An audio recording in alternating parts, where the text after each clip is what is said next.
Today on the Wrestling Roundtable, the best and worst baby faces and heels.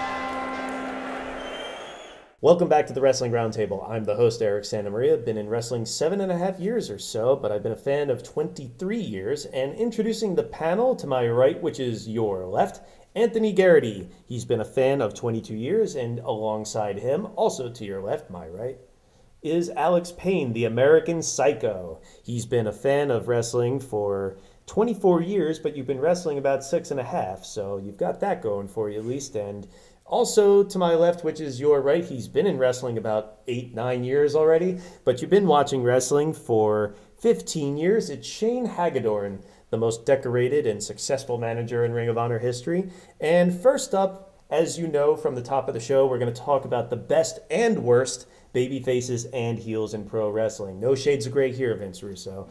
But I'm glad you guys are on here, returning to the panel again, because in your wrestling act, whether it was in the ring or as a manager, I think you preferred being a heel, kind of like Ric Flair. Oh, without a doubt. Just wanted to be a heel, and you're a heel in real life to me, so I wanted you to be on this show.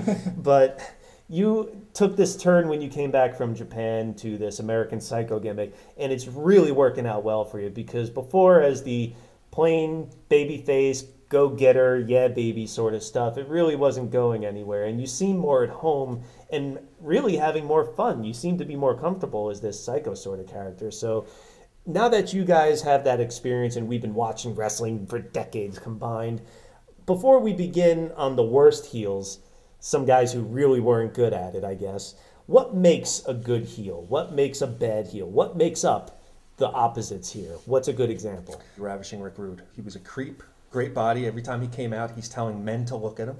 I hated him as a kid, but growing up, you realize, wow, he really was, number one, a great wrestler, and he had it. He wasn't forced down our throats. But he was cocky about his ability. Absolutely. And that's a big trait that you see. Is that something you agree with? What about being a liar? Well, there's that too, but you can be a liar like Ric Flair, for instance, or Shane Douglas. Akin to Ric Flair, but he was brash, and he spoke his mind, whether you liked it or not. He was confident in himself, and he was angry and pissed off. And he wasn't your generic heel where you had to be dirty or dark-haired or whatever. He was almost babyface looking, but he had something brash about him that almost made you like, I'm disgusted by you. Right, and looking at the franchise character in particular, I still feel Triple H totally ripped it off for the game. And that is a different sort of heel than what we were used to in wrestling history. If you go back to Gorgeous George, Buddy Rogers. Buddy Rogers is actually a little more like the franchise, but their contemporaries, if it was Pampero, Firpo, George the Animal Steel, Gorilla Monsoon, these were just monstrous sort of guys, Bruiser Brody Harry sort of guys. Yeah, like Stan Hansen. He was gross. He was disgusting, but he was scary as shit. Yeah. And he had that intimidation factor, and I think that's a trait a lot of the heels at the time had, but more like Buddy Rogers, Ric Flair later on, and definitely the franchise into the game. That sort of heel, maybe not Ric Flair because he was the dirtiest player, would always cheat, but franchise Triple H, that was, I'm good and I know it. Wrestling heel. Yeah, like there are perfect there are some monsters like Brock or Yokozuna who obviously can win, but these guys were more the type that were built up to when they do finally lose, it meant something because they were good wrestlers too, like Rick Rude. So what makes a bad heel though? We've talked about some of the traits of a good heel. What doesn't connect? What doesn't work? The bad heel can be determined by when the crowd doesn't care. Even if it gets so-called X-Pac heat, at least you're getting a reaction from the crowd. You have something to feed off of. If you walk out to the ring, the crickets, if you're hooking tights, putting your feet on the ropes, and the crowd just doesn't give a shit, then that, I would say, would make a bad heel. If you have no belief in what you're doing, or you're not feeling what you're saying, if I'm going out there saying your hockey team sucks and your basketball team Cheap sucks, heat. Local shit. It's getting a reaction, and it's not necessarily a bad thing, but if you're like, the New Jersey Devils suck, the Flyers suck, Or the Jersey Devils suck and I'm going to tell you why. Fire. It's that fire, that emotion, that passion that comes in. And you have to give that out to the crowd. If you're going out there and just going through the motions of being a heel, same with being a babyface, but that's what the difference is between a money-making, drawing heel that people want to see get the crap kicked out of them, people want to see lose, and sometimes end up being so good at it, they become babyfaces. And then they turn into Randy Orton and the WWF kills them. But you mentioned X-Pac heat, and that's a term we hear a lot. I've also heard you say that there's no such thing, heat is heat. So do you think there's such a thing as go-away heat, change the channel sort of heat, as opposed to crickets, let's say? I agree, yeah. I think after a while, whether you're a heel or face or whatever, there's a reaction that you stop getting. And if you get to the point where people are sick of you, whether it's the way you wrestle, what you're doing, Your entrance music, your believability, they see no confidence in you, whatever it is, it's like either I'm going to turn the channel, I'm not going to react to anything, because if I don't react to you, that's even worse, and that pesters a wrestler even more, because they're going to fish for whatever little tactic they could possibly can to get you to react. And if they can't get that from you, then they almost fluster, and then, obviously there's... What about lack of authenticity? Because I know people like Michael Hayes and Mick Foley will repeat it, that a heel needs to believe everything he's saying. I feel kind of the opposite half the time, because I look at Bobby Heenan, I know he's lying. I know he's full of shit. And I know that because he's a weasel and a scumbag. So I think that kind of goes against that theory. Not that it's to say it's wrong all the time, but when I'm getting to as far as lack of authenticity, it's going to move us into some of the worst heels of all time, because the first one I'm going to say is an example of that. And that was AJ Styles a couple years ago when he became Ric Flair's mini-me. I did not buy that at all for a second. I didn't think it was authentic. That's not AJ Styles. Don't you think people sense when you're trying too hard? I'll agree with that with Jay Lethal when he turned heel in Ring of Honor. Oh, I've got sunglasses That's now. exactly I'm a bad what I was guy. going to say. They went down the generic route. You start wearing a jacket, but with no meaning. You start wearing sunglasses without a purpose. It's like you start saying things without any vigor, without any passion. Like if you can't emit any passion, or like, would I do this even realize as a bad person?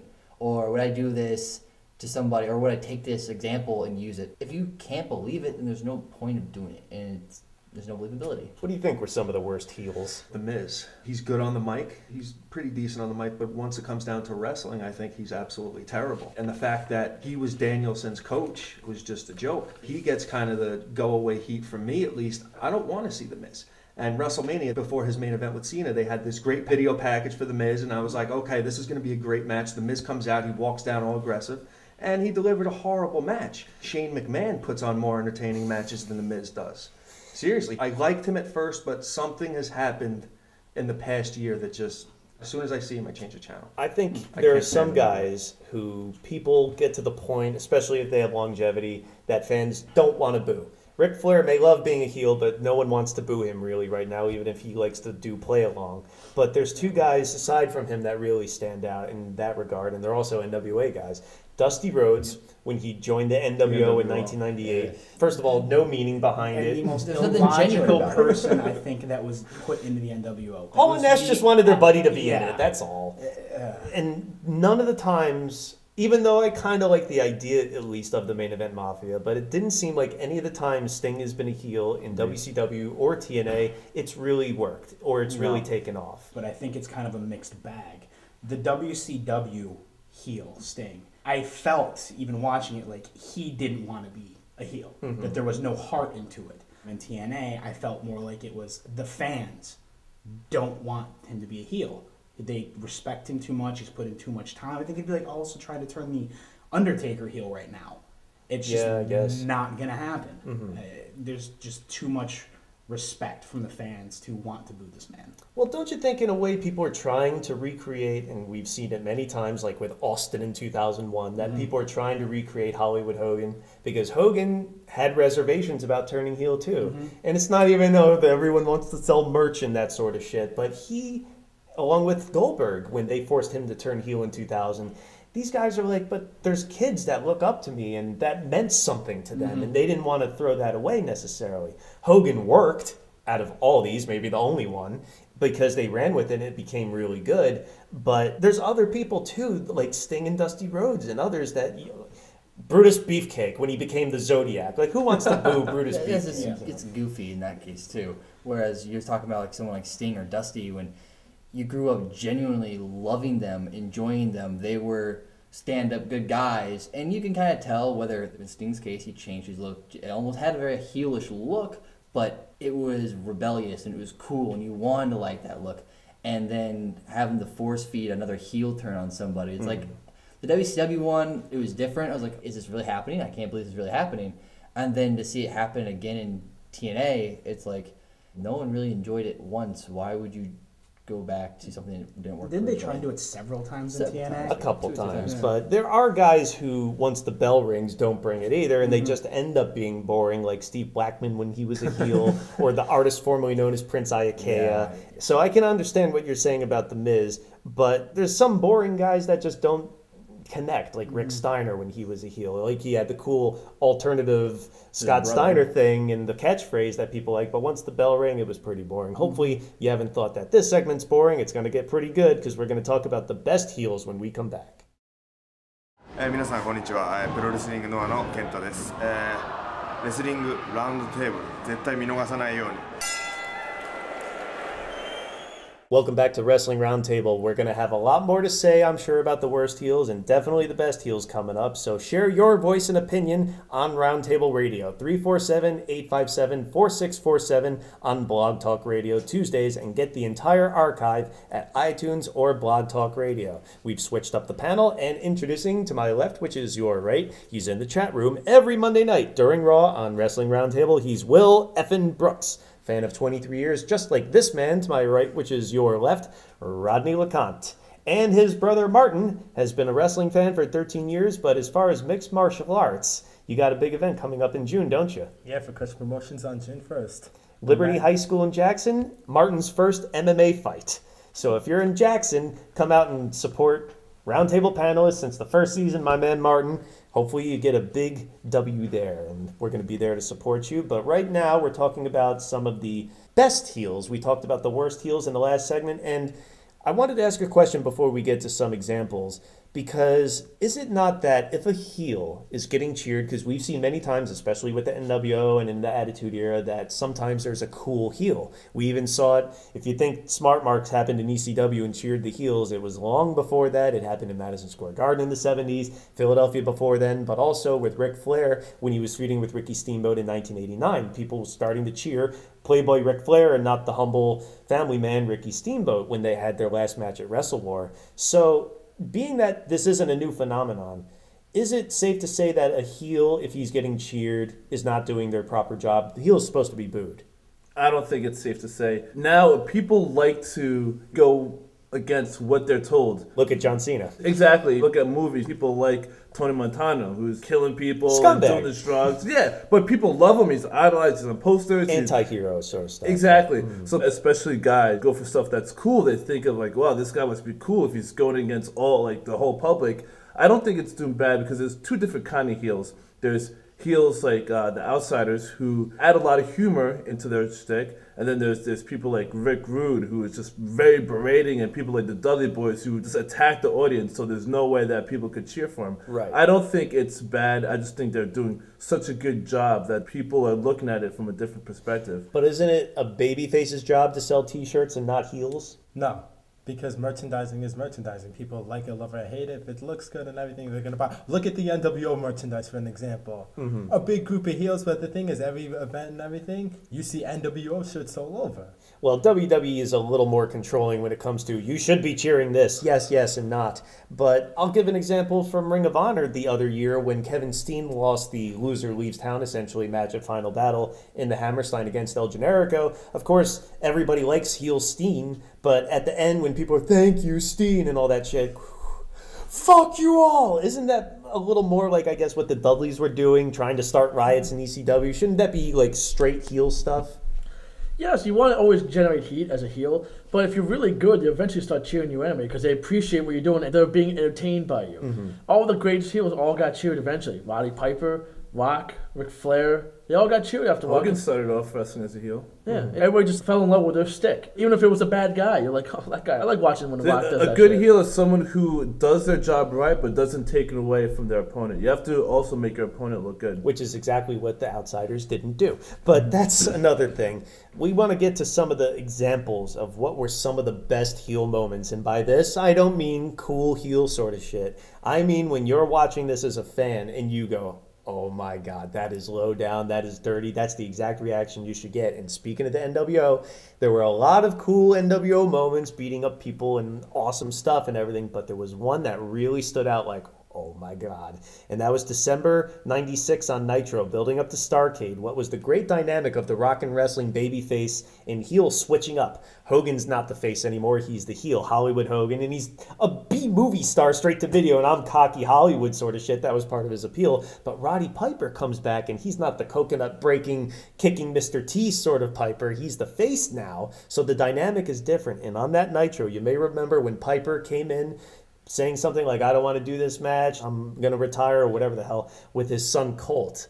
And then Hogan came in with Eric Bischoff and threatened, in not so many words, that something really bad might happen. And with his son right there, we all know what that meant. And it was one of the few times when using someone's real name, like, no, Terry, please, one of the few times it actually worked. And then, of course, it ended with Hogan saying, get this skirt out of my ring, and Piper sulking off and saying, I love you to his son, and then Noggin knocking Hogan and Bischoff together, and yes, he had that fire behind him, but for those few moments with his son in the ring, it was pretty scary. So what were some of your favorite heel moments? I know for a lot of these wrestling moments, Eric, we go back to times when we were watching hardcore, the 90s and even the early 2000s. But I'm going to go to something pretty recent, the Nexus debut on Raw. Talk about the NWO and how they try to recreate those moments and that tension and that live television feel. Chaos. This is one of the times when they actually hit it. I almost wish that they did this back in 02 for the debut of NWO, but this came out of nowhere. They took the guys from the show, which everyone pretty much kind of knew what it's going to be. Wade Barrett go and do his thing, and you weren't going to make any stars.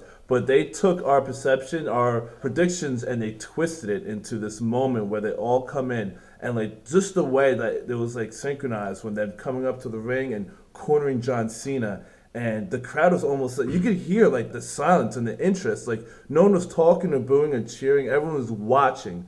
And that right there was a great heel moment. It's complete chaos on Raw. Bad blood in Kane's arrival. Paul Bear just said, Kane is coming, Kane is coming. At that match, you did not expect Kane. At first, you were scared. Like, you're like, who is this guy? That's when it became, like, really scary. Like, Kane's really scary debut. A lot of people talk about the eerie organ music hitting, which we heard for the first time that night, and the red lighting. But they had been building up and hinting at Kane for months. And the seeds were planted the pay-per-view after WrestleMania 13, which was Revenge of the Taker, when Undertaker put the flame in Paul Bear's face. That was pretty much the beginning of this angle. Blows off in October, and then we never saw Kane. We heard about him, don't know about him, and then he comes out in this Leatherface looking mask, and he's the same size as Undertaker. It was pretty awesome. What made it work too is that Undertaker really kept asking Paul, don't do it, don't say anything about it. Does he know that we don't? Exactly. The classic, I know you guys all agree with me, Owen Hart, Survivor Series 1994. Completely screwing over his brother that he had nothing to do with. Well, I should say nothing to do with, but like, because it just ended their feud a little bit before that. He wasn't getting the title stuff from Bob Backlund in the near future. He wasn't going to do anything. He just did just to screw over his brother, and did it by convincing his parents to throw in the towel. What a scumbag he was that night, man. And crying before doing it. Yeah, he helped Bob Backlund get the title in the same way that Backlund lost the belt that he couldn't beat his brother for. And then the only reason he teamed with Yokozuna at WrestleMania 11 months later was because that guy beat Brett for the title. But another similar scummy sort of thing was when Ted DiBiase had that conspiracy to pay off Earl and Dave Hebner, the twin referees. Hogan had been champion for like 4 years already. And Andre, who also couldn't beat Hogan, as everyone thought the year before, screws Hogan with his shoulders up, and the 3 count still happened. And then Andre, here's the title. And then he just handed the belt over to DiBiase, which DiBiase would never be able to do to Hogan himself. That was a great scumbag move. But I'll throw one more in before we get to some examples of best heels, because this is often overlooked. I mentioned Goldberg's bad heel turn in 2000, but there was one moment that really stood out like that was pretty good. And that was on Nitro when they had Hacksaw Jim Duggan, who had been out of action for a long time because of kidney cancer. They threw him in there with Goldberg. Goldberg beats the crap out of Duggan, spears him, and then, just to be a dick, essentially, starts pounding him in the kidneys after the match. He had already beat him, and Duggan had the internal bleeding and everything. Goldberg may not have been the best heel, and maybe if he had been around in, let's say, the late 80s, he could have filled that Nikita Koloff sort of role. But as it was, that was actually a really good heel moment for Goldberg, one of probably the only ones. But what were some of the best heels in wrestling? I'm sure there's a long list to choose from. HBK. Yep. He's a good character. He fits in the category. He could be best heel and best faces. For the majority of his career, he was a great face.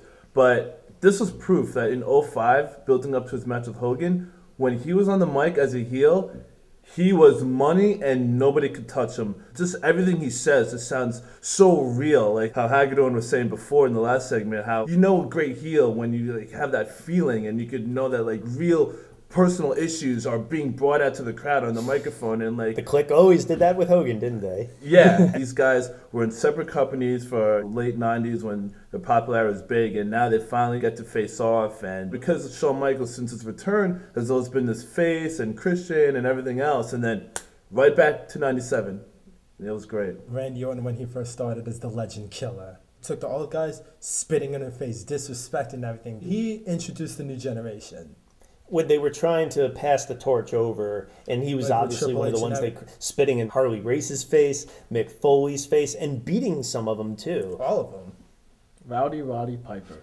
Just for being able to talk, to incite the crowd, make him want to see people jump the guardrails, kick his ass. Because he wasn't even that big of a guy. He just, why do I want to see this guy fight Hogan? Hogan could squash this guy. Yet we brought you in every single time. And just made you want to see him get his ass kicked. There was some racism in there too with some of the things he Sure was had saying. If you think I'm going to shave my head and paint myself black, that sort of stuff when he was facing against Mr. T. But he had that aura of seeming legit crazy. And there's another guy who I felt had that too, and that was Macho Man Randy Savage. This guy seemed like he was going to snap at any second. Like, especially in WCW when Bobby Heenan would actually not side with the heel in this one. No, he's really crazy. But even his early stuff, of course, which he got famous for in the WWF, when he's slamming that bell into Ricky Steamboat's throat, I'm proud of myself, and even Bruno Sammartino, you slime, and had to just get so upset for another babyface what he did to him. The Miss Elizabeth dynamic, of course. But like I said, later on, too, with all the stuff he went through with the NWO and Miss Elizabeth, he did seem like a legit psycho a lot of times. Yeah, speaking of people who believe was legit psycho, I'm going to go with the Dudley Boys, specifically in ECW. I mean, these guys cause riots for a reason. And I'm going to talk about personal experience. When we went to a house show, I'm going to say back in summer of 97 or 98, the Dudley Boys were walking in. We got there fairly early, and they're walking in, and someone screams out, maybe like a few people behind me, Bubba, you fat ass. He runs over, hops over a car, knocks a kid's hat off, and is in this kid's face. And I'm 15 years old, and I'm shaking. I'm like, holy shit. And then, before their match that day, they're going around and they're making fun of, like, calling out people, going to Spanish guy, yo que hero Taco Bell, yo que hero suck my dick, and this and that. And this is one of the points where you don't want to attract attention to yourself. That was the last thing I wanted to do. Like, these guys were, like, scary heels, and you don't see that anymore, but man, they were on point, and these are heels that, like, they were good, but nobody cheered for them. Well, he's also really over now as Bully Ray, to the point where there's rumors they might put the title on him. He's still doing that sort of stuff. Brock Lesnar in 2002, when he first came out, he was a scary guy. He just came in there and just beat up everybody. And then all of a sudden, after that, he beats Rock, he beats Hogan, he beats Undertaker month after month after month. All right in a row. And it made you look like, wow, this Paul guy Heyman is was truly great with him, unbeatable. too. His momentum got killed when Survivor Series, but that was the biggest mistake. Is they should have kept up more with Rock until WrestleMania, until he faced Kurt Angle. He was a force. And that's how you make a new star. You put him over those old names right in a row. Stone Cold before WrestleMania 13, which I thought was an excellent heel. Not even talking about his King of the Ring stuff when he beat up Jake the Snake and really ripped up his ribs, because we all knew he was like tender. And even stuff he was doing with Savio Vega, all the heel stuff he was doing and leading up to the Bret Hart feud was just excellent. You know, even the promos he was giving with Bret Hart. Bret Hart would be on satellite from Calgary, and he'd just be like, "What? Shut up!" And like before Bret Hart could even say anything, like me at home, I'm jumping, and Bret Hart just stone face, like whatever, dude, because he was probably smoking behind the camera anyway. But he's just stone faced and was not taken. I'm thinking the whole time, dude, I'd be fucking running for the door, man. He is another guy that seemed legit crazy when he's stalking Brian Pillman's house. Like, he's just saying the name Steve Austin. He could be outside. He seems like this is a fucking maniac that could actually do it. And you can cheer me if you want. You can all kiss my ass. And that turned into drinking beer, give me a hell yeah a year later. But that's when he became more of a babyface. But I totally agree with you about that. And one of the others I wanted to mention, speaking of Steve Austin, before we wrap up, is we can't mention Steve Austin without his antagonist, Vince McMahon. Probably one of the best. Right. Even though Eric Bischoff was also really great in the smarmy, power-hungry little shit heel owner role a year before, Vince McMahon took that to a whole new level. Of course, a lot of it based on the real life criticism of him running the company, Montreal, steroids. He seemed like a heel in the media long before he became a heel in the wrestling sense anyway. But when he started screwing with Steve Austin every chance he got, I wasn't the biggest fan of the corporation. It just seemed like a hodgepodge of random thrown together guys, but the idea there was good. And I loved the ending of Breakdown in Your House when they put the three-way together, which was really 2-on-1, of Undertaker and Kane, and they double chokeslam Austin, and they both pin him. Well, fuck. Who's the champion? Doesn't matter. He grabs the belt, and he's getting into the limo, and the pay-per-view ends with, "This is mine!" That was one of the great heel moments for Vince and Austin's feud. But we're going to talk about the opposite of that, some of the best and worst baby faces when we come back.